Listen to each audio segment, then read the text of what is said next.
አስርሻለሁ በሰንሰለት ያንቺን እንጀራ እኔ ነኝ የምበላው አንቺ እድሜ ልክሽን እንጀራ አትበይ እየመጣ አልጋዬ ስር አፈር ይበትን ነበር።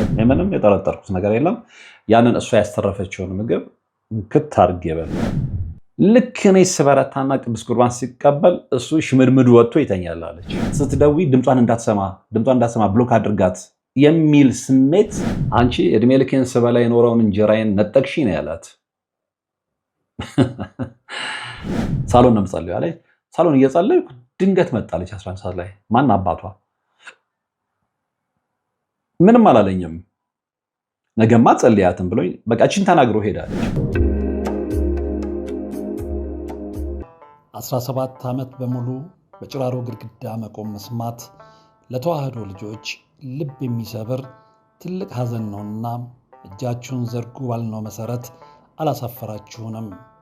ፈጣን ምላሻችሁ የቅድስት ሥላሴን ቤት እንድንሰራ ያሰብነውን እንድንፈጽም ኃይልና ብርታት ሆኖን ይኸው መሰረቱን ጀምረናል። የረዳችሁንን ሁሉ እያመሰገን አትርሱን ያሉ አባቶችን ምርቃት አስቀድመን ጅምሩ ከፍጻሜ እንዲደርስ አሁንም አብራችሁን ሆኑ ስንል እንማጸናለን። አብረን እንደጀመርነው አብረን እንጨርሰዋለን። ድጋፋችሁ አይለየን። በድጋሚ በአባቶች ስም እናመሰግናለን። የአጋስተ ቅድስት ሥላሴ ቤተ ክርስቲያን አሰሪ ኮሚቴ።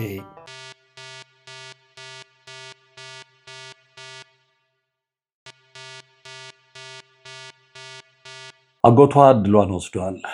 ቅዱስ ቁርባን የተቀበለች ዕለት ግን በአካል መጥቶ እንጀራዬን ቀማሽኝ ሲል ተናግሯታል። ወላጅ አባቷ የእሷን የትዳር ዕድል ለሌላ እንደሰጠ በህልሟ ተመልክታለች። ጓደኛዋ ያውም ያመነቻት ጓደኛዋ በእሷ ዕድል ተጠቅማ ሰነፍ የነበረችዋ ልጅ ተማሪ ወይም ሰነፍ የነበረችዋ ተማሪ ጎበዝ ሆናለች። እንዲህ አይነት ታሪኮችን ደጋግመን ሰምተናል።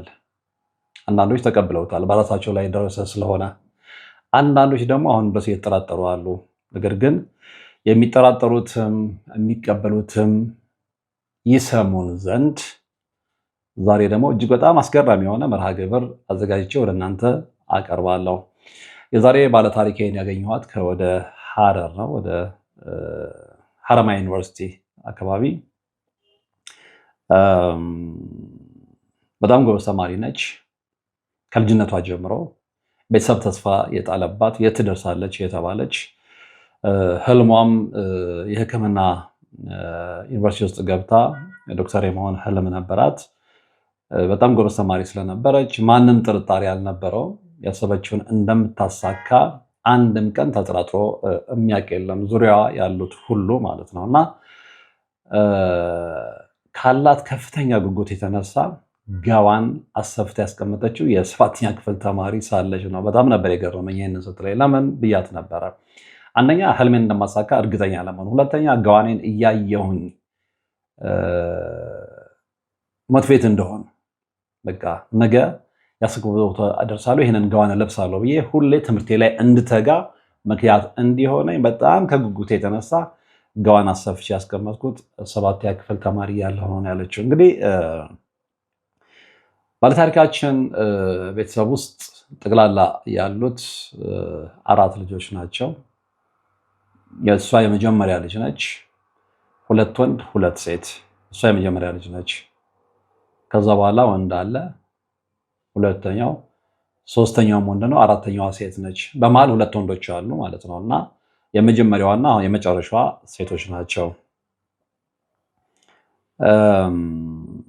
እቺ ልጅ በዛ አይነት ሁኔታ እየጣረች መጣች። ጊዜው ደረሰ፣ ውጤት መጣላት፣ ዩኒቨርሲቲ ገባች። እዛው ሐረማያ ዩኒቨርሲቲ ማለት ነው። እና ለቤቷ ቅርብ ነበር። በነገራችን ላይ ዩኒቨርሲቲው ለቤቷ ቅርብ እንደነበረ ነግራኛለች። ነገር ግን 8ኛ ክፍል ተማሪ እያለሁ ነው ያለችኝ። 8ኛ ክፍል ተማሪ እያለሁ አብዛኛዎቹ የጎረቤቶቻችን ሰዎች ያንቺን እንጀራ እኮ ነው የምንበላው ይሉኝ ነበር አለች። እንዴት ስላት ሁሌ በህልሜ እየመጡ ያንቺን እንጀራ ነው የምንበላው። እች ልጅ መንፈሳዊነትም የገባት በነገራችን ላይ ገና ከልጅነቷ ነው እና ከልጅነቷ ጀምሮ በጣም አዘውትራ የምትጸልይ ልጅ ነች። በጣም ጠንካራ የሆነ መንፈሳዊ ህይወት የነበራት ልጅ ነች ከመጀመሪያውም ጀምሮ ማለት ነው። እና ከዛ በኋላ ግን እያደገች ስትመጣ የዙሪያዋ ሰዎች ወይም ደግሞ ጎረቤቶቿ በህልሟ እየመጡ ያንቺን እንጀራ ነው የምንበላው ሲሏት ምን ማለት ነው እያለች ትመራመር ነበረና እያደገች ነፍስ እያወቀች ስትሄድ በተለይም ደግሞ ለመጀመሪያ ጊዜ እንደውም በህይወቴ የተቀደሰው የመጀመሪያ ቀን እሱ ነው ያለችኝ። ከመልአከ መንክራት ግርማ ወንድሙ ስራዎች ጋር የተዋወቀችበት ዕለት ህይወቷን ሙሉ በሙሉ እንደቀየረው ነው የነገረችኝ። እንዴት ብያት ነበረና በፊት ስለ መንፈሳዊ ህይወት በዚህ ደረጃ ባላቅም ግን እጸልያለሁ። በጣም ሲሪየስ የሆነ የጸሎት ህይወት አለኝ። በፈጣሪ ላይ ፍጹም የሆነ እምነት አለኝ። ከዛ ውጭ ግን አሁን መልአከ መንክራት ግርማ ወንድሙ የሚያስተምሩት ነገር ለእኔ አዲስ ነበር ነው ያለችኝ። ግን የእሳቸውን መጽሐፍ በተቻለ መጠን ከሰዎች ፈልጌ ማንበብ ስጀምር፣ የእሳቸውን ቪዲዮዎች መመልከት ስጀምር ብዙ ነገር እያወቅኩኝ መጣሁ። ብዙ ነገር እየተገነዘብኩ መጣሁ። ከዚህ የበለጠ መትጋት እንዳለብኝ ገባኝ። ስለዚህ እሳቸው የሚያስተምሩትን እያንዳንዱን ነገር ተግባራዊ አድርግ ነበር ነው ያለችኝ። እያንዳንዱን ነገር ማለት ነው። ስግደት ሰግዳለሁ፣ በመቁጠሪያ ቀጠቅጣለሁ፣ እጾማለሁ፣ እጸልያለሁ። ቅዱስ ቁርባኑ ነበር። ቅዱስ ቁርባኑንም አሁን መጨረሻ አካባቢ ላይ እግዚአብሔር ይመስገን ቅዱስ ቁርባን ተቀብያለሁ ነው ያለችው። እሱ ጋር እመጣለሁ። ግን ያኔ ከልጅነቷ ጀምሮ እንግዲህ ይህንን ይዛ ነው የመጣችው። ልክ ለአቅመ ሔዋን ደርሳ ዩኒቨርሲቲ ገብታ መትጋት ስትጀምርና ከመልአከ መንክራት ግርማ ወንድሙ ትምህርት ጋር ስትተዋወቅ ደግሞ የበለጠ መንፈሳዊ ህይወቷ ሞር እየጠነከረ መጣ እና ልክ ዩኒቨርሲቲ እንደገባች ዶርም ስንመደብ እኔ ከምፈልጋቸው ልጆች ጋር ካፌ መጠቀም ፈልግ ነበራለች። ነገር ግን እንግዲህ አመዳደቡን አላቅም። ካፌ ከምፈልጋቸው ልጆች ጋር ስላልመደበኝ በቃ ብቻዬን ሆንኩኝ። ከዛ የሚያውቁኝ ልጆች አንዲት ልጅ አስተዋውቁኝ ያለችው ከሌላ ቦታ ላይ መጣች። የልጅቷን ቦታ መናገር አስፈላጊ አይደለም። ያ ለምንድነው? የልጅቷን ቦታ የምናገር ከሆነ ባለታሪካችን ማንነቷ ሊታወቅ ነው። እሷ ደግሞ ማንነቷ ሊታወቅ አልፈለገችም። ምክንያቱም በኋላ የምነግራቸው ታሪክ በጣም ሂሬስ ስለሆነ ማለት ነው። እና ዋናው ያው ማስተማሪያ ስለሆነ ታሪኩ ላይ ነው ፎከስም አድርገው እና በቃ ካፌ እንደዛ ማንገኝ ከሆነ በቃ ተመሳሳይ ናቸው በብዙ ነገር እና ከዚህ ልጅ ጋር አንድ ካፌ ተጠቀሙ ትላቸዋለህ። አንድ ካፌ አብራ ከምትበላ ልጅ ጋር በደንብ ያስተዋውቋታል። ጓደኛ ሆኖ ግን ዶርማቸው ለየብቻ ነው። ከዛ እየተቀራረቡ ሲመጡ ልብ አድርጎ አንድ ዶርም አይደሉም፣ ክላስሜቷም አይደለችም። ስለዚህ ስለሷ የትምህርት ጉብዝና ምንም መረጃ የላትም። እችልች ካምፕ ወይም የካምፓስ ህይወት ነው ያገናኛቸው። በኋላ ግን ያንቺ እኮ አእምሮሽ እኮ በጣም የሚገርም ነው ማለት ጀመረች አለች። ስለኔ አእምሮ አንቺ እንዴት ልታቂ ይቻልሽ? አንድ ክፍል አይደለም፣ የክፍል አክቲቪቲን አታቂ፣ ባክግራውንዴን አታቂ። ስላታይ በቃ ያስታውቃል እኮ በጣም ጀንትል የሆነ ሰው በጣም ጎበዝ የሆነ ሰው ያስታውቃል። ምን ለማለት ፈልጋ ነጋ ንቄ ትቼው አለፍኩ አለች። በዛ አይነት ሁኔታ ብዙ ጊዜ ያሳለፍናለች። ግን ሁሌም በተገናኘን ቁጥር የምትነግረኝ በቃ ስለኔ ጉብዝና፣ ስለኔ አእምሮ፣ ስለኔ የአእምሮ ብቃት እና ምን ማለት ነው እና መጀመሪያ ዝም ብሎ አፕሪሺዬሽን ብቻ ይመስለኝ ነበር አለች። እና እች ልጅ ሞር ስለኔ ማወቅ ፈለገች። በዛ ላይ ደግሞ እኔ ብዙ ጊዜ ካምፓስ አላድርም፣ ዶርም አላድርም አለች። ያው ሰፈሬ ቅርብ ነው ለዩኒቨርሲቲው ብያለሁ። ስለዚህ ዩኒቨርሲቲ ሄጄ ዩኒቨርሲቲ ነው የማድረው እና በል ሲለኝ ደስ ሲለኝ ነው ካምፓስ የማድረው። ከዛ መድረሱ አይቀርም እንግዲህ ፍሬሽማን ናቸው እና የመጀመሪያው ሚድ የገና ፈተና ይደርሳል እና የገና ፈተና ተፈተኑ እና ባለታሪካችን አንድ ነው ሁለት ቢ ብቻ ነው ያመጣችው፣ ሌላውን ስትሬት ኤ ነው ያመጣችው። ያቺኛዋ ልጅ ግን ምን ውስጥም የለችም፣ ሲም ዲም ኤፍም። እቺ ጓደኛዋ ማለት ነው ካፌ አብረው የሚጠቀሙት እና እንደዛ ተንጠልጥላ ኤኒዌይ ተንጠልጥላ ወደ 1.8 ነው ምናምን አካባቢ ታመጣለች። ከዛ ያው ለገና ትምህርት ሲዘጋ ሁሉም ወደ የቤታቸው ይሄዳሉ። ከዛ በኋላ ከወር ቆይታ በኋላ ይመለሱና እንደገና ካምፓስ ይገባሉ። ካምፓስ ሲገቡ ግን የችኛዋ ልጅ የበለጠ ሙጥኝ አለችባት። ሙጤ ማለት ብቻ አይደለም ቤትሽ መምጣት ፈልጋለሁ፣ ቤተሰቦች የምታሳይኝ ቅርብ ስለሆነች ምናምን አይነት ነገር ስትል በቃ ጓጓች አለች። ስትጓጓ ወስጄ ከቤተሰብ ጋር አስተዋወቅኳት፣ ቤተሰቦች የወደዷት። ከዛ በኋላ እንደውም ሻንጣውን ሁሉ እኛ ጋር ማስቀመጥ ጀመረች። በቃ ጥሩ ቤተሰብ ሆነች። ያው የክፍለ ሀገር ልጅ ስለሆነች በዓል ሲሆን እንዳይከፋትም ቤትም ይዣት እሄዳለሁ። ዊኬንድም ላይ አርብ ትመጣለች። ከዛ በኋላ አርብና ቅዳሜን እያደረች ሁሉ እሁድ አብረን ወደ ካምፓስ መመለስ ጀምረናለች እና በዛ አይነት ሁኔታ እየቀጠልን እያለን አሁንም ችል ደጋግማ የምታወራው ስለ ልጅ አእምሮ ነው እና የሆነ ሰዓት ላይ ምን ይፈጠራል? እኛ ዶርም ውስጥ ለምን አትመጭም ይሏታል። እች ልጅ ትላታለች። ስትላት አይ በቃ እናንተንም ከማጣበብ እኔ የራሴ ዶርም ውስጥ በሆነ አይሻለኝም። ልክ እንደኔ እዛው የሐረማያ ሌላ ልጅ ያለች እና እኔ ዶርም ውስጥ ሳትሆን እችኛዋ ልጅ ያለች በዶርም ውስጥ የምትኖር። ስለዚህ ያችኛዋ ቤተሰቦች ጋር ስትሄድ እሷ በሌለችበት ሰዓት ላይ በቃ ለምን እኛ ጋር አትመጭም የሚል ነገር ግፊቱ ሲበዛባት እነሱ ዶርም ሄደች። ያችኛዋ ልጅ በሌለችበት አጠገብ ለአጠገብ ጎረቤት ነናች። ያችኛዋ ልጅ ስትመለስ ደግሞ አይ እዛማ መሆን ደስ የሚልሽ ከሆነ በቃ መለዋወጥ እንችላለን፣ ችግር የለም። አይ ቲንክ በውስጥ ስምምነት ዶርም ተቀየሩ። ይችኛዋ ከዚች ልጅ ጋር አንድ ዶርም ውስጥ ሆነች ማለት ነው። የሚገርምህ ወርቅ አፈራለች። በህይወት ዘመኔ እናቴን ጠይቄያታለሁ፣ በፍጹም ነው ያለችኝ። አንድ ቀን ታመሜ አላውቅም አለች። ይሄ እግዚአብሔር በረከት ነው፣ እግዚአብሔር በረከት ነው። አንድ ቀን በህይወት ዘመኔ ታመሜ አላውቅም እስከማስታውሰው ድረስ አለች። እና የዛለ ግን የሆነ ቀን ተኝተን አለች፣ እነሱ ዶርም ከገባ በኋላ ተኝተን በጣም በሚገርም ሁኔታ 11 ሰዓት ላይ ልጅ ትነሳና የጸሎት ህይወት አላት። ቅድም ነግሬያቸዋለሁ፣ በጣም መንፈሳዊ ልጅ ነች ብያቸዋለሁ። እና በጣም ስለገረመኝ ይህንን የጸሎት ህይወት ከበፊት ጀምሮ ነበር የለመድሽው ብዬ ጠይቄያት ነበረ። እና የሚገርምህ እንደውም እዚህ ካምፓስ ሆኖ ብዙዎቹን እንዳረብሽ ብዬ ነው እንጂ ቤቴ 9 ሰዓት ላይ ሁሌም ተነስቼ ለሊት ጸልያለሁ። የቀኑ እንዳለ ሆኖ ማለት ነው። እና በ3 ሰዓት ልዩነት ጸልያ 3 ሰዓት፣ 6 ሰዓት፣ 9 ሰዓት እንዲህ በጣም የምትተጋ ልጅ ነች። ስግደት፣ ጸሎት፣ ስግደት፣ ጸሎት፣ ስግደት፣ ጸሎት ጾሙ እንዳለ ሆኖ ማለት ነው። እና እንዳረብሽ ብዬ ነው እንጂ እዚህም 11 ሰዓት ላይ የምነሳው 9 ሰዓት ብጸልይ ደስ ይለኝ ነበር። ግን ያው ብዙዎቹ አጥንተው ስለሚተኙ በዛ ሰዓት ላይ እንቅልፍ ያልጨረሰ ልጅ መረበሽ የካምፓስ ህይወት ያው እንደ ቤት ህይወት አይመችም ሰው። ለዛ ብዬ ነው 11 ሰዓት እነሳለሁ። ይሄድና እኛ 3ኛ ፍሎር ላይ ነን አለች፣ ዶርም የሚሰራቸው። ከዛ ፊት መታጠቢያ ያለው ምድር ላይ ነው። ኦርዳ ፊቴን ታጥቤ ተመልሼ ሄድና ጸሎት አድርጌ ከዛ በኋላ ወደ ጥናት ይቀጥላለሁ። ያው ይነጋል፣ ረጅም ሰዓት ነው ጸሎት የምታደርገው። ከዛ በኋላ ኖርማሊ ወደ ክላስ እገባለሁ። ይሄ የተለመደ ተግባሬ ነው አለች። አንድ ቀን 11 ሰዓት ከሌሊቱ ተነስቼ እታች ሄጄ ፊቴን ታጥቤ ልመጣ ስል አጥወልውለኝ ወደኩ ከደረጃ ላይ አለች። በህይወቴ ታምሜ አላውቅም። አዞረኝ፣ አጥወልውለኝ፣ ምን እንደነካኝ አላውቅም። ከዛ ጋር ብጅታ ነው የሚታየኝ። የሆኑ ልጆችም ልክ እንደሷ ተነስተው 11 ሰዓት ላይ ፊታቸውን ታጥበው ሊያጠኑ ኦር ሊጸልዩ ሊመልሱ ስትወድቅ ያዋትና ሮጠው ይዟታል። ምንድን ነው ብለው ሲጠይቁኝ ድምፄን እንኳን በለውሳስ ነበር የማሰማቸው። በቃ ኃይሌ ሁሉ ተማቶ ነበር። እኔ እንጃ ምን እንደሆንኩኝ ያሞኛል። ከዛ ዶርም ሼት ነው እንዴ እንደምንም ይደጋግፉና ይዟት ወደ ዶርም ይወስዷታል። 3ኛ ላይ ነው ብያቸዋለሁ።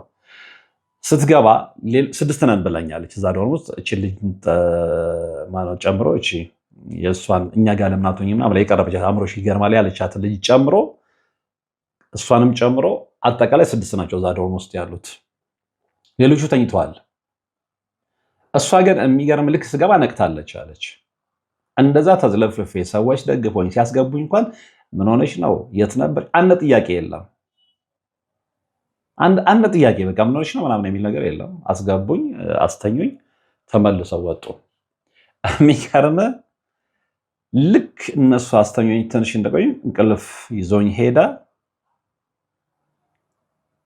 ሰዓቱ ነግሬሃለሁ። ለሊት 11 ሰዓት ነው ብያለሁ። በዛ ሰዓት ነው እንደዚህ ያልኩት። ጠዋት ዶርም ውስጥ ያሉት ልጆች ወደ ክላስ ሲገቡ ምንም የምሰማው ነገር የለም። እኔ እልም ያለ እንቅልፍ ወስዶኝ ነበረ። ቀኑን ሙሉ ተኝቼ ስንት ሰዓት ብነቃ የምነቃ ይመስልሃል? ከምሽቱ 3 ሰዓት ላይ ሙሉ ቀን ክላሷም ሳትሄድ ምግቧንም ሳትበላ ተኝታ ነው ያለችው። በዛ ሰዓት ልጅ መጣ። ምን ሆነሽ ነው? ተነሽ፣ ክላስ ረፈደ ምናምን የለም። ሌሎቹም እንዴት እንደዛ አይሉሽም ብያት ነበር። አይ ምናልባት እንግዲህ ስለታመምኩኝ አይ በቃ ይለፍላት ብለው ትተውኝ ሊሄዱ ሄደው ሊሆን ይችላል። የእሷ ግን ካለን ቀረቤታ አንጻር ምንም ነገር እንደዛ ተዝለፍልፌ ስገባ እንኳን ምን አላችኝ። ከዛ ጥያቄ ምልክት ፈጠረብኝ። እቺ ልጅ ካለን ቀረቤታ አንፃር ለምንድን ነው እንደዚህ የማትለኝ? ከዛ ህይወት በዛ መልኩ ቀጠለ። ከዛ የሆነ ሰዓት ላይ እየሰለቸ ይመጣለች። ካፌ ሄዶ እዛ ተጋብቶ መጥቶ እንደገና ከዛ እሷ ምን አይነት ሀሳብ አመጣች ያለች ያቺ ልጅ ለምን ሁለታችንም ምግብ ላይ እስከዚህ ነው፣ ከምርም ደግሞ ምግብ ላይ እስከዚህም ነው ያለችኝ።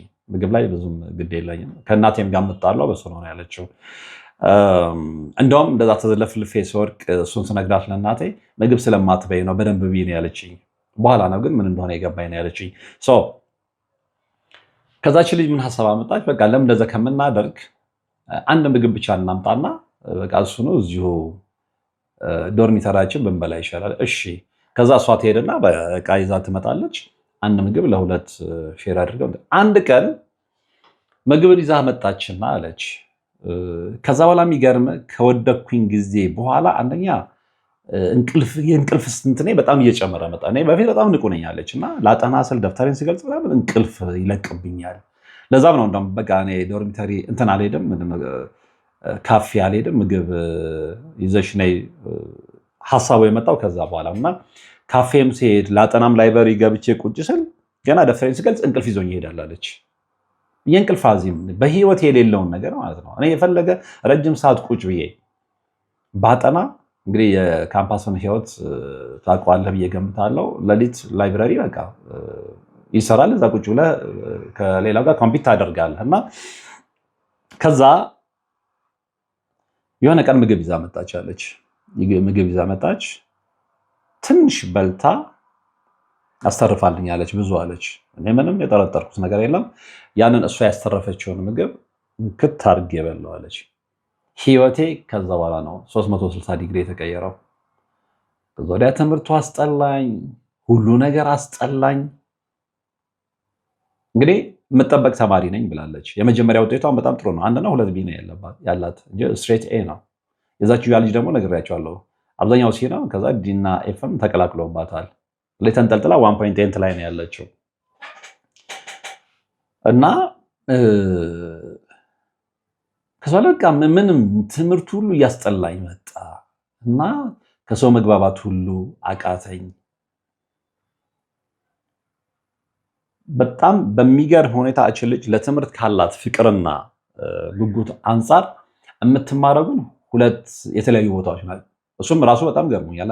አንደኛው ካምፓስ ነው፣ አሁን የነገርኳችሁ ካምፓስ ማለት ነው። ሁለተኛው ደግሞ ውጪ በግል የግል ኮሌጅ ውስጥ ፋርማሲ ትማራለች። እንዴት ቻልሽው ስላት በቃ ለትምህርት በጣም ጉጉት ስለነበር በጣም ማደግ ፈልግ ስለነበር አልከበደኝም ያለችው። ኦፍኮርስ ቻሌንጅ አለው ግን አልከበደኝም። እና የሆነ ሰዓት ላይ በቃ ከአቅሜ በላይ ሆናለች። ከአቅሜ በላይ ማለት ስላት በቃ እንቅልፍ ይለኛል፣ ማታ ሳጸለኝ ግቢ አስተላይ። ስለዚህ ምን አደረግሽ? ልብ አድርጉ፣ ዊዝድሮዋል ሳትሞላ ለማንም ሳትናገር ልብሷን ሻንጣዋን ይዛ መቀጠል እየቻለ ሳትባረር እችሊ ጥሩ ውጤት እያላት ቀጥታ ግቢውን ለቃ ነው የወጣችው ወደ ቤቷ። ዊዝድሮ ሞላሽ አልሞላውም፣ ተባረሻል አልተባረም ካልባረር ነግሬያለሁ ከውጤቴን እንደውም 1 ቢ ነው እንጂ ነው 2 ቢ አይደለም፣ 1 ቢ ነው። ሌላው ስትሬት ነው። ያንን ውጤት ይዤ እንዴት ነው መባረረው ነው ያለችው። እየሳቀች እኮ ይሄ ግራ ያጋባል። እኔም አላውቀውም አሁን ነው የተገለጸልኝ ነው ያለችው። ግቢው ለዚች ለጓደኛዋ ማልነገረችም ምንም ማለት ሻንጣዋን ያዘች። ሰው ሳያት ሳይሰማት ግቢውን ለቃ ሄደች። እቤት ጠይቋት እንደምን ሆነሽ? በቃ ከዚህ በኋላ አልመለስም። በቃ ቤት ውስጥ ጸብ ተፈጠረ። እንደምን ሆነሽ ነው? እናት አባት ነው። በፍጹም በቃ አስጠላኝ፣ አልማርም። ከዛ የሚገርምህ የግልም ኮሌጅ በግል እማራለሁ ብያለሁ። የግል ኮሌጅ ሁለቱም ጋር ነበር መማራው። በቃ ያኛውን ለመቀጠል ወሰንኩኝና ያኛውን እንደምንም እየታገለኝ ቢሆን እሱ ላይ ትኩረት ማድረግ ጀመርኩና ያቺ በስንተኛው ቀን መጣች። ያው ዓርብ መታ እሑድ ትሄዳለች አይደል ያልኩ። መጣችና በቃ ስቅስቅ ብላ ለቀሰች። ምን ሆነች ነው? እንዲህ ስላታ ስቅስቅ ብላ ለቀሰች። እኔ መጀመሪያ ያዘነችልኝ መስሎኝ ነበር ነው ያለችው። እኔ ግን የገባኝ ምናልባት ገልብጠን እናየው አልኳት። እች ልጅ ከነገርሽ ምልክቶች ላይ ተነስተን ስንገመግመው የምንደርስበት ኮንክሉዥን ምንድነው? ምናልባት በአንቺ ዕድል እየተጠቀመች ከሆነ በኋላማ የገባኝ እሱ ነው። በደንብ እነግርሃለሁ አለችኝ። እና በቃ አለቀሰች። እንዴት እንደዚህ አንቺ ጎበዝ ተማሪ ነሽ ምናምን። አይ በቃ ምንም በሉ ምንም አልሄድም። የፋርማሲውን ትምህርት በቃ በተቻለ ይመጣል እሱ ላይ ትኩረት አድርጌ ይቀጥላችሁ። ወደ ካምፓስ አልመለስም ማለት ካምፓሱን ተወቸው። ካምፓሱን ብትተወው ግን እች ልጅ ልትተዋት አልቻለችም። ትመጣለች፣ ከእሷ ጋር ታሳልፋለች፣ ትሄዳለች። ይሄ የተለመደ ህይወት ሆነ ማለት ነው። እና ከዛ በኋላ ግን በጣም በሚገርማችሁ ሁኔታ እችኛዋ ልጅ በጣም ትጠበቅ የነበረች ጎበዝ ተማሪ እንደሆነች ነግሬያቸዋለሁ ባለ ታሪካችን። ያችኛዋ ደግሞ ያው ተንጠልጥላ ምናምን ያለፈች ልጅ ምንም ውጤት የሌለች ያው ክፍልትም ፓርቲስፔት የማታደርግ በቃ እንደዚህ አይነት ተማሪ። በኋላ ግን ነገሮች ተገለበጡ። እችኛዋ ፋርማሲውን እንኳን እያጠናች ውጤት እያስቸገራት ያችኛዋ ስትሬት ኤ ማምጣት ጀመረች። ግቢው እስኪገረም ድረስ ማለት ነው። ይህንን ወሬ ባለታሪካችን ትሰማለች። እንዴት እንደዛ ሊሆን ቻለ? እናውቃታለን። ጥናት እንኳን ስናጠና ያላት ችሎታ ያላት ብቃትን መገምገም ከባድ አይደለም። እንዴት እንደዛ ሊሆን ቻለ? እኛም ገርሞናል። በዚህ መሀል ምንድነው የሚሆነው? እችኛዋ ልጅ አሁን ስትሬት ማምጣት የጀመረችዋ ልጅ የዚች ልጅ ህይወት በጣም ለማጓጉት ከማሳደሯ የተነሳ የምትቀርባቸውን ወንዶች ሁሉ እያንዳንዳቸውን በዝርዝር ትጠይቃትና መረጃ ትቀበላት ነበረና እስኪ ገርማት እችኛዋና ከማጋ ነው አሁን ግንኙነት ያለሽ እንዲህ አይነት ጥያቄዎችን ማለት ነውና አንድ ልጅ እዛው ክላስሜቴ ነው አለች፣ እንቀራረብ ነበረ እና ውጤቴ እየቀነሰ ሲመጣ እንዴ ምን ሆነሽ ነው አለኝ። አይነ እንጃ እኔም አላወኩኝም ስለው በቃ እኔ ያስጠናሻለሁ እኔ ያሰራሻለሁ ያለ ከሱ ጋር እንደምንም እያበረታኝ ስንሰራ የሆነ ታይም ላይ ኤ ያመጣሁኝ እና ያ ሰርፕራይዝ ሆነባት። ከዛ እንዴ አሁን እኮ ውጤት ስለወጣ ጥሩ ነው ምናምን ላስጠቂ ያው ከገሌ ጋር እኮ ሰርቼ ከሱ ጋር እሷ ደግሞ እሱ ልጅ ትፈልገው ነበረ። ደስ ይለኛል ወይ ሲያምር ምናምን እያለች ትናገር ነበረ። ልጁ ደግሞ እኔን ነው የሚፈልገው አለች፣ ከኔ ጋር ነው የሚቀራረበው። ከዛ በኋላ ግን ወርቅ አፈራው ጠላትህ ይደንግጥ። ምን እንዳደረገች አላውቅም። ያ ልጅ ስልኬን ብሎክ አድርጎ ጠፋ። እሱ ብቻ አይደለም የሚቀርቡኝ ሰዎች ሁሉ ጠፉ። በተለይ ወንዶች ሲቀርቡኝ እነዛን ሰዎች እንደምንም ትከታተልና እነማን ናቸው ካወቀች በኋላ ምን እንደምታደርግ አላውቅም። እነዛ ሰዎች ስልኬን ብሎክ አድርገው ይጠፋሉ አለች። ግራ እስክጋባ የሌሎቹ ምንም አልመሰለኝም። ይሄኛው ልጅ ግን እንዲርቀኝ ስለማልፈልግ ይሄ ከሱ ጋር ሰርቼ አመጣሁ ያልኩህ ልጅ መከታተል ጀመርኩኝ። ያው ታውቃለህ ሴቶች ወንድ ዶርሚቶሪ ድረስ አይገቡም።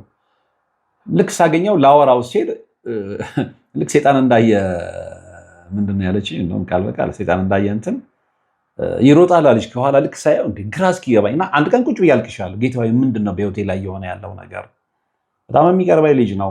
ፍቅር ጀምራችሁ ነበር ወይ ብያታለሁ። ነው ፍቅር አልጀመርንም፣ ገና ዳር እያልን ነበረ። ግን ካምፓስ ውስጥ ብቆይና ረጅም ሰዓት እዛ በሆን ለቅቄ ባልወጣ ኖሮ በእርግጠኝነት ፍቅርን ጀምር ነበረ ነው ያለችኝ።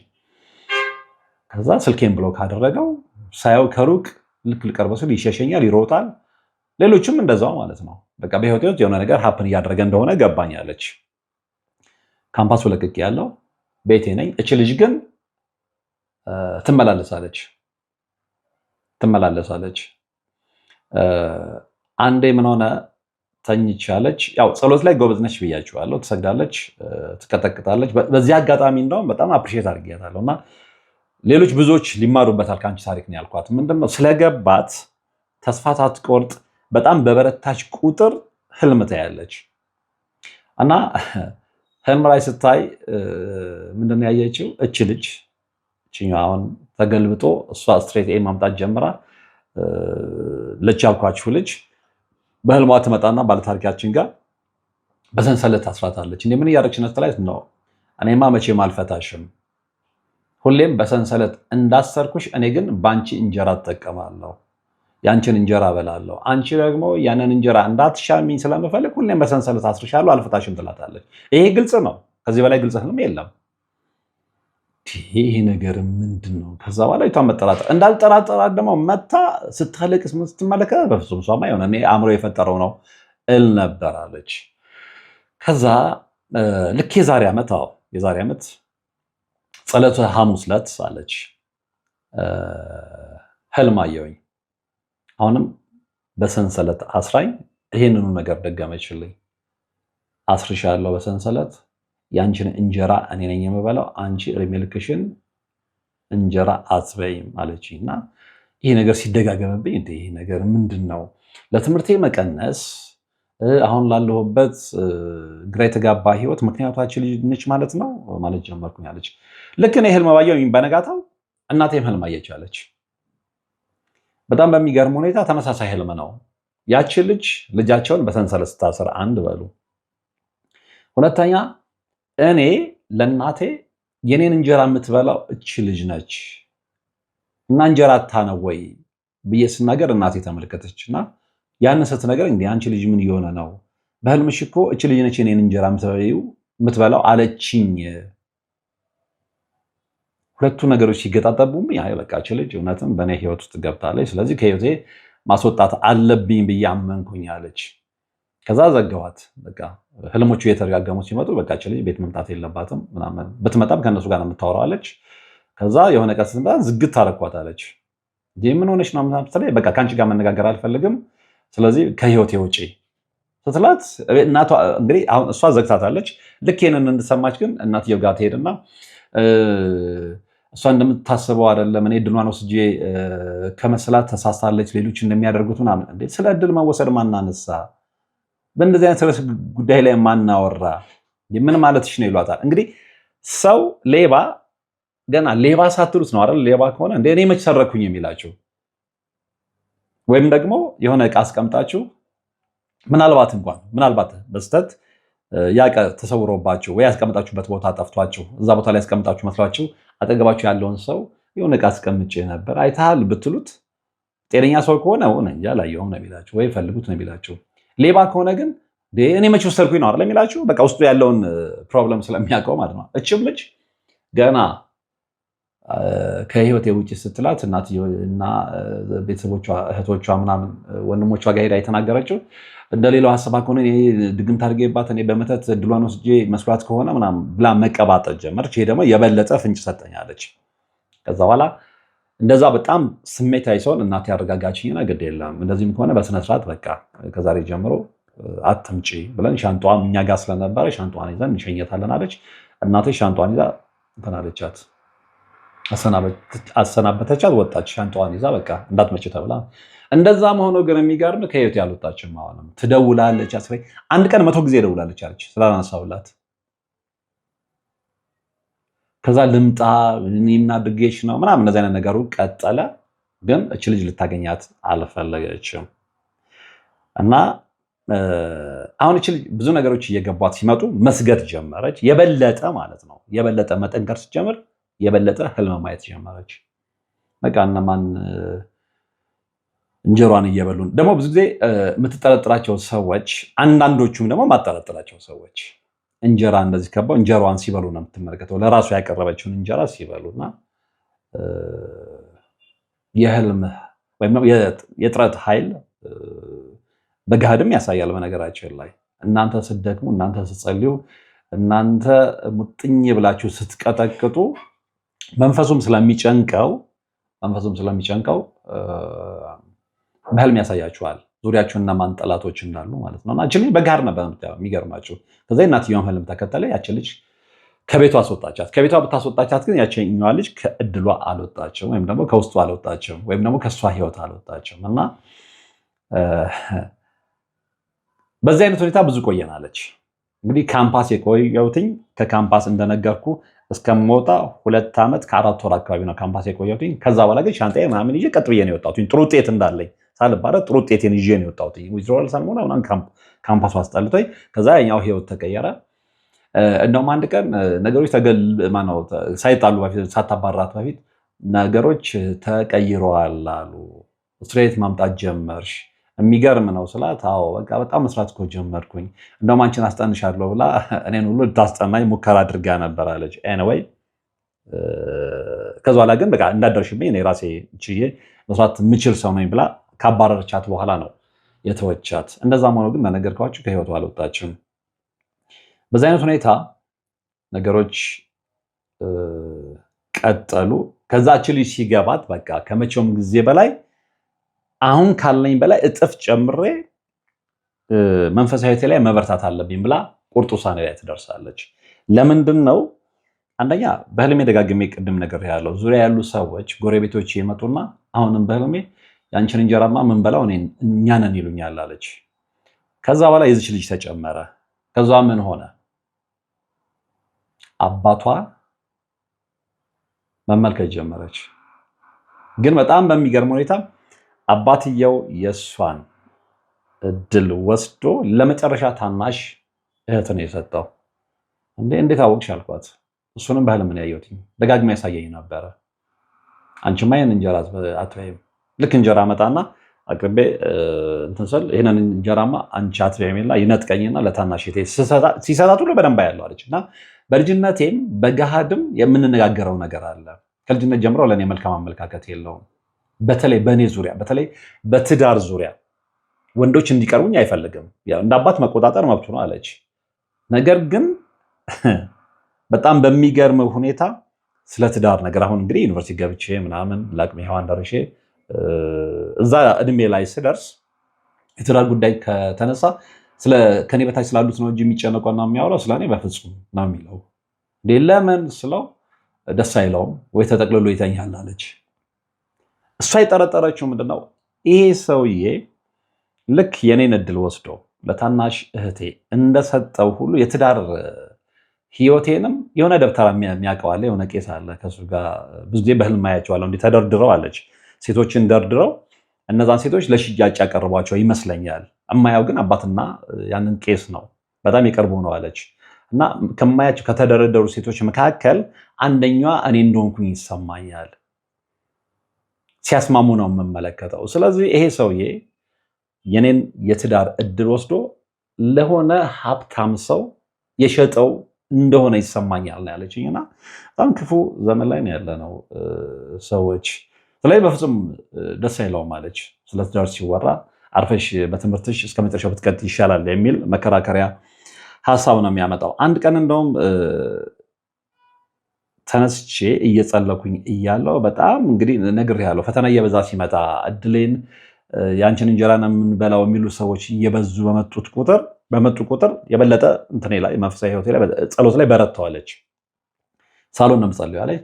ሳሎን እየጸለይኩ ድንገት መጣለች 11 ሰዓት ላይ። ማን አባቷ ምንም አላለኝም። ነገማ ጸልያትን ብሎኝ በቃ እችን ተናግሮ ሄዳለች። እንዲህ ምን ለማለት ፈልገው ነው? የሚገርመው በነጋታው ተያዝኩና ታመሜ ወደኩኛለች። ጸሎት መጸለይ አቃተኝ። ለአንድ ሳምንት ያህል በዛ አይነት ሁኔታ ስሰቃይ ቆየሁኛለች። እኔ ስበረታና እኔ ስቀጠቅጥ ደግሞ እሱ ታሞ ይተኛል አለች። አባትየው ማለት ነው። ስለዚህ ውጊያው ያለው በርኩስ መንፈስና በቅዱስ መንፈስ መሃል ነው። እሷ ለቅዱስ መንፈስ ትንበረከካለች፣ አባትየው እርኩስ መንፈስ ይልክባታል። ያንን ባለኝ በነጋታው በቃ ታመሜ ተኛሁኛለች። አሃ ይሄ ነገር እንደዚህ ነው አልኩኝና በጣም ቀጥቅጬ በጣም ጸልዬ ቅዱስ ቁርባን መቀበል እንዳለብኝ ያወቅኩኛለች። ከዛ ወዲያ ቅዱስ ቁርባን ተቀበለች። የሚገርምህ ልክ ቅዱስ ቁርባን የተቀበልኩኝ ዕለት አባቴ ታሞ አልጋ ያዛለች። በቅዱስ ቁርባን እሱ ውስጥ ያለው መንፈስ እንዳቃጠልኩትኝ እርግጠኛ ነኝ። ወርቅ አፈራው ነው ያለችኝ። ልክ እኔ ስበረታና ቅዱስ ቁርባን ሲቀበል እሱ ሽምድምድ ወጥቶ ይተኛል አለች። እኔ ደግሞ ትንሽ ላላ ስል ከጸሎት ህይወቴ በዛን ሰዓት እንግዲህ እያደሰ እየላከ ነው ብዬ ነው የማስበው። እና ያንን መቋቋም አቅቶኝ ትንሽ ደግሞ ወለም ዘለም ስል ደግሞ እኔ ተኛና እሱ ደግሞ ይበረታል አለች። እንዲህ አይነት ጌም እየተጫወቱ ነው ስቲል ነው ያሉት። አንድ ቤት ውስጥ ነው የሚኖሩት። እና የትዳር ህይወቷን በዛ መልኩ ነው የገለጸችልኝ። እና እሱ ብቻ አይደለም አለች። በጣም በሚገርም ሁኔታ አንድ በጣም ሀብታም አጎት አለኝ አለች። እሱም ልክ ቅዱስ ቁርባን የተቀበልኩኝ ዕለት መጣ በአካል ቤት እና በጣም ቅር ብሎታል። ቅዱስ ቁርባን ስቀበል የተደሰችው በጣም በቃ እውነተኛ ደስ ያዩትኝ እናቴ ላይ ነው አለች። የእሷን ታሪክ እነግርሃለሁ አለች። እኔም እነግራችኋለሁ። ቆዩ ይሄን ልጨርስ። ልክ ቅዱስ ቁርባን የተቀበልኩኝ ዕለት በጣም ከተከፉ ሰዎች መካከል አንደኛው አባቴ ነበር። ተጠቅልሎ መኝታ ቤቱ ተኛ። 7 ቀን ሙሉ ታመማለች። በሚገርም ሁኔታ እንደውም ዘነጋሁትኝ። ወደኋላ ከይቅርታ ጋር ልመለስና ልንገራችሁ።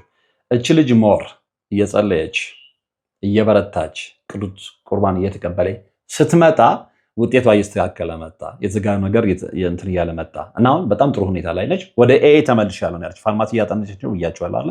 እንደውም አሁን በቅርቡ እመረቃለሁ ነው ምናምን ያለችኝ እና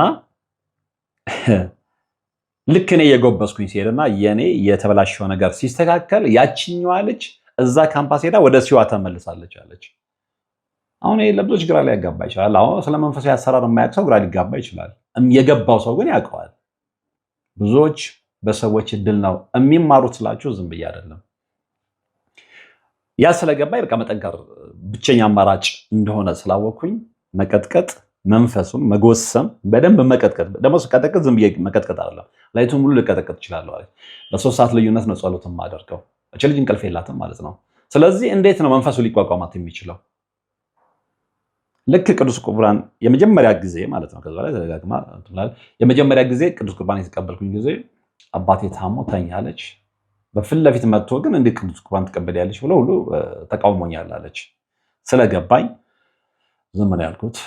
የዛን ሁለት ማታ አጎቴ መጣለች። ሀብታም አጎቴ፣ አካባቢያችን በጣም የታወቀ ነው። አንቺ እድሜ ልኬን ስበላ የኖረውን እንጀራዬን ነጠቅሽ ነው ያላት።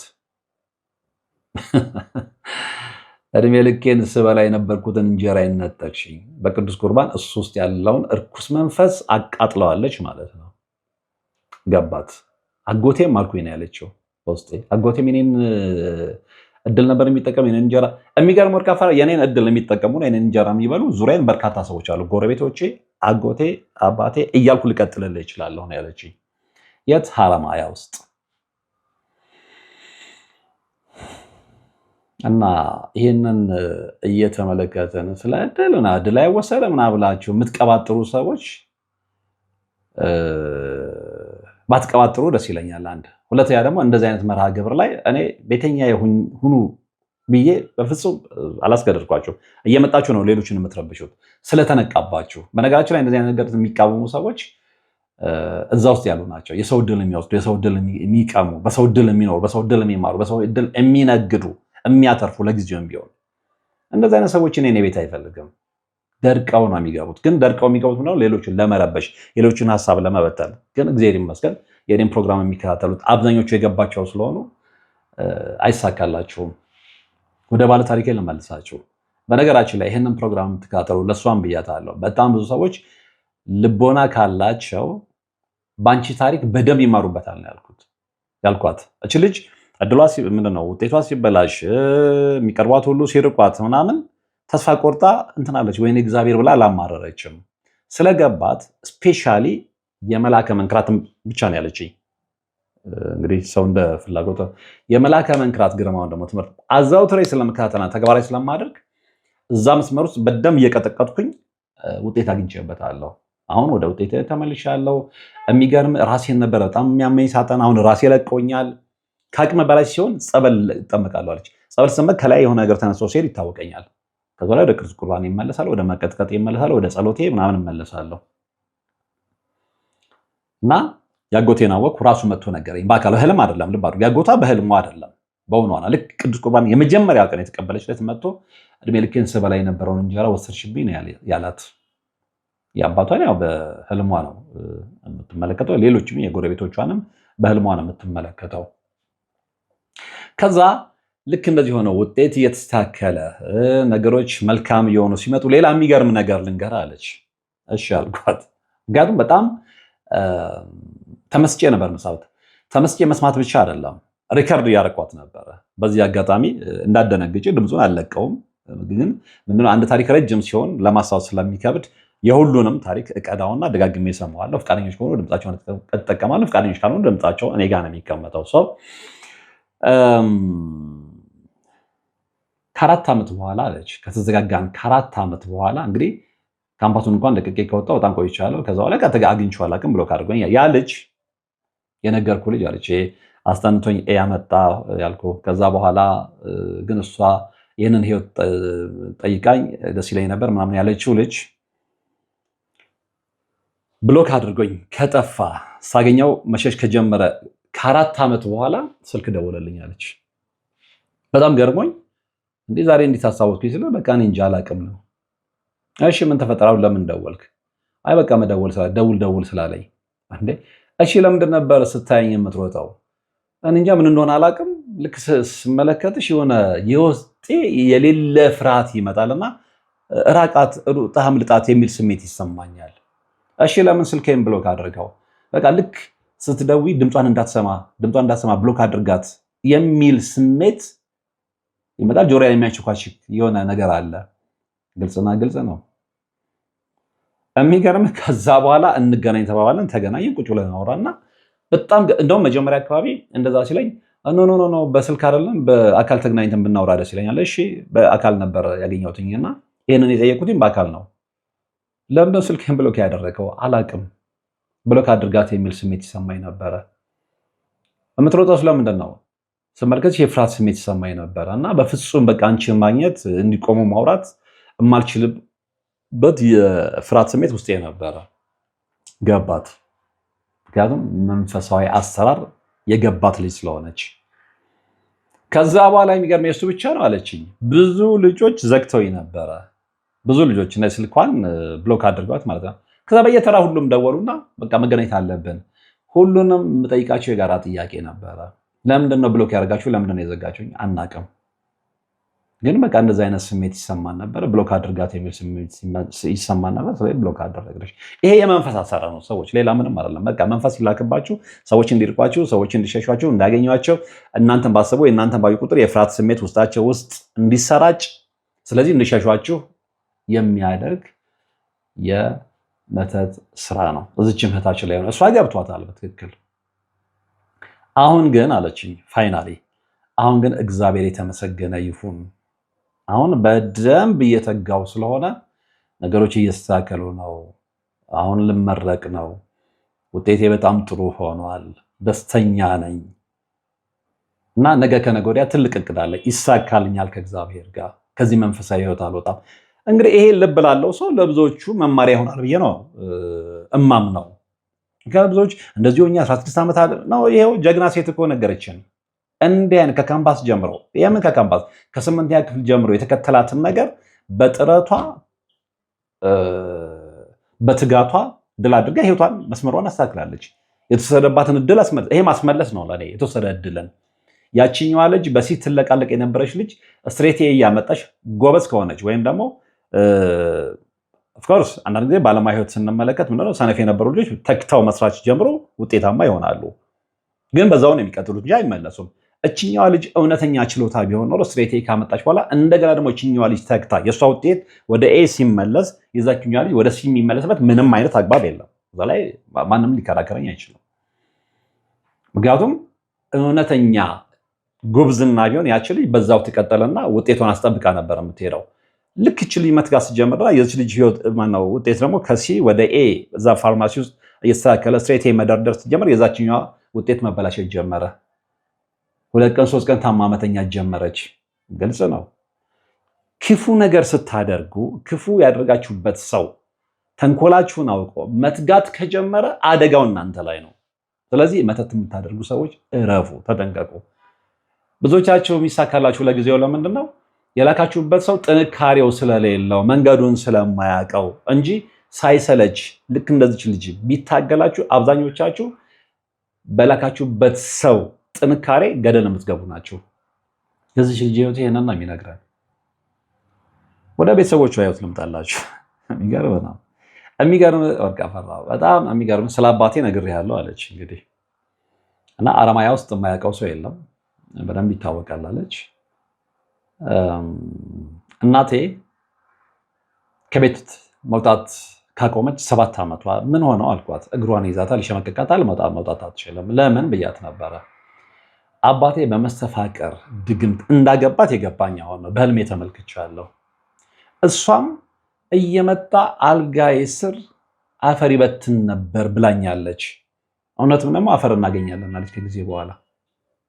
ስለዚህ በቃ አንዴ እንደውም እየሰገድኩኝ ለምን ታዲያ የእሳቸውን ክርስትና ስም ወስደሽ ኖርማሊ ለምን አጸልይላቸውም? ለምን መንፈሱን ወደ አንቺ ስበሽ ምናምን ስላት አድርጌያለሁኝ እና ከዛ በኋላ ግን ውጤት አይቻለሁ፣ ድምፅም ሰምቼበታለሁ ሲባል በቃ የገዛ አባትሽ ነው አፈር አድርጎ እግሯን ሸምቅቆ እንድትቀመጥ ከቤት እንዳትወጣ ያደረጋት። ያገባትም በመስተፋቀር ድግምት ነው በለምን የነገራት እና ከዛ በኋላ ለምን ጸበል አትወስጃቸው ምናምን የሚል ነገር ተነጋግረናል። ልጅቷ የገባት ስለሆነ የኔ ምክር አያስፈልጋትም። እንዲህ አይነት ህይወት ነው የምንኖረው ሰዎች። እንዲህ አይነት ህይወት አንድ ጎጆ ውስጥ እያለን አንተዋወቅም። አንድ ቤት ውስጥ እያለን ጭራሽ አንተዋወቅም። ጭራሽ። ስለዚህ እንዲህ አይነት ነገር ስላለ ከእንደዚህ አይነት ህይወት ዳኑ የሚል ስብከትም አልለውም እውነታ ነው።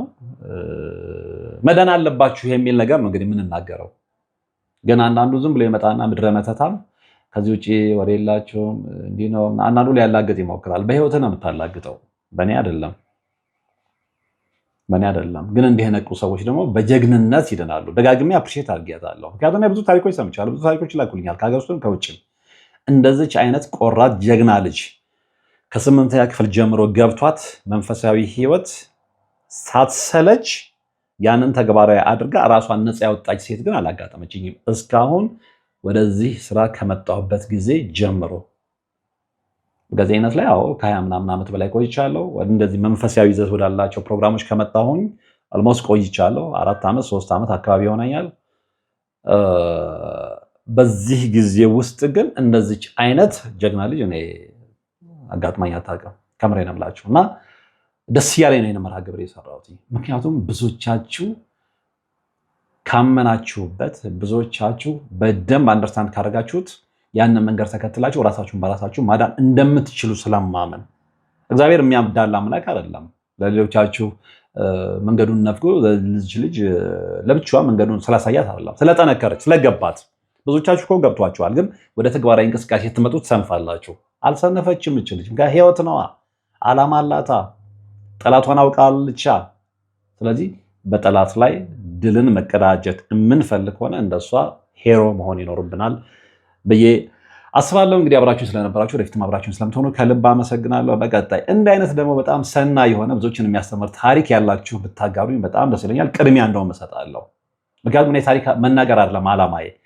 በምናገረው ታሪክ ሰዎች እንዲድኑ ማድረግ ነው ትልቁ ዓላማዬ። በምናገረው ታሪክ ሰዎች መንገዳቸውን አስተካክለው ወደ እግዚአብሔር እንዲቀርቡ ነው ትልቁ ዓላማዬ እና የዛሬዋ ባለ ታሪክ ያንን አሳክቶኛል ብዬ አምናለሁ። ሌሎቻችሁም እንደ አይነት አስተማሪ ታሪክ ካላችሁ ባካችሁ ሼር አድርጉኝ፣ መልሼ ወደ እናንተ አቀርበውና ብዙዎችን እናድንበታለን በጋራ ማለት ነው። በድጋሚ አብራችሁን ስለነበራችሁ ወደፊትም አብራችሁን ስለምትሆኑ ከልብ አመሰግናለሁ። በቀጣይ መርሃ ግብር እስከምንገናኝ በያላችሁበት መልካም ሳምንት፣ ሰላም። 17 ዓመት በሙሉ በጭራሮ ግድግዳ መቆም መስማት ለተዋህዶ ልጆች ልብ የሚሰብር ትልቅ ሐዘን ነውና እጃችሁን ዘርጉ ባልነው መሰረት አላሳፈራችሁንም። ፈጣን ምላሻችሁ የቅድስት ሥላሴን ቤት እንድንሰራ ያሰብነውን እንድንፈጽም ኃይልና ብርታት ሆኖን ይኸው መሰረቱን ጀምረናል። የረዳችሁንን ሁሉ እያመሰገን አትርሱን ያሉ አባቶችን ምርቃት አስቀድመን ጅምሩ ከፍጻሜ እንዲደርስ አሁንም አብራችሁን ሆኑ ስንል እንማጸናለን። አብረን እንደጀመርነው አብረን እንጨርሰዋለን። ድጋፋችሁ አይለየን። በድጋሚ በአባቶች ስም እናመሰግናለን። የአጋዕዝተ ቅድስት ሥላሴ ቤተ ክርስቲያን አሰሪ ኮሚቴ